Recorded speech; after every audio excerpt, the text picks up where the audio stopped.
indulgence this afternoon. Earlier this afternoon, this House passed the single largest spending bill that has ever come across the work activity of this body.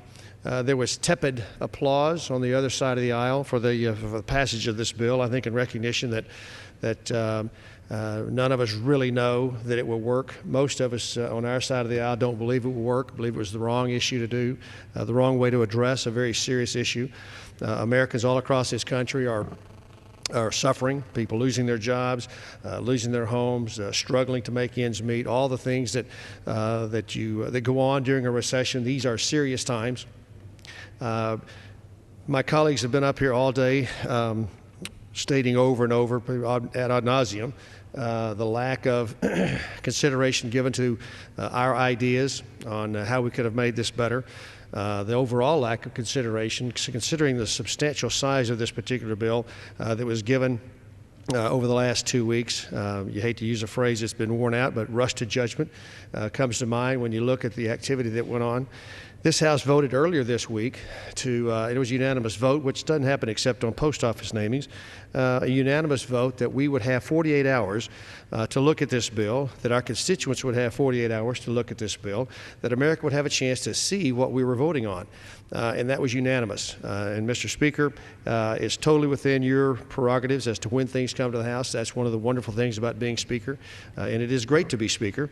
But I'm disappointed that you didn't honor the wishes, the unanimous wishes of 403 of us that thought we needed 48 hours to look at this bill. The real losers in this bill, and there are lots of losers, but the real losers in this bill are our future children, future generations of Americans, who will be forever saddled with the debt that is going to be borrowed to pay for this bill. Tucked away in the corner of one of these bills is an increase in the debt limit to $12 trillion. That debt will never get paid back. I had an interesting exchange with a young fifth grader in Fredericksburg, Texas last October, who asked me the single best question I've ever been asked during a town hall meeting. He asked me, he said, "Mr. Congressman, what's the plan to pay off the national debt?" And I was rocked back on my heels because I'd never been asked anything that straightforward and poignant.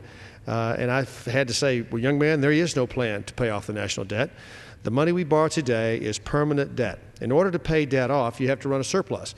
This federal government rarely ever runs a surplus, certainly never to the tune of $12 trillion. And so future generations will be paying interest, not only in this $800 billion, but also the $12 trillion that we've accumulated, and there's plenty of blame to go around for that, for the rest of their lives and the lives of their children and the lives of their children, because this debt will not get paid off. It is a sad day, Mr. Speaker, for the taxpayers, future generations of taxpayers, that my generation, the one just ahead of me and the one just behind me, have believe in our core that it's an appropriate way to address problems that we're having by taking money that we haven't earned, that's not even yet been earned by our grandkids, and working on problems that we need to solve that are important to us. If the problems are important enough that we need to spend money on them, then we clearly ought to be spending our own money on them and not future generations of America.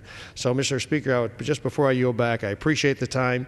I just wanted to express that how disappointed I am in the action of the House today in passing a monster of a bill that does not address the jobs that it was supposed to.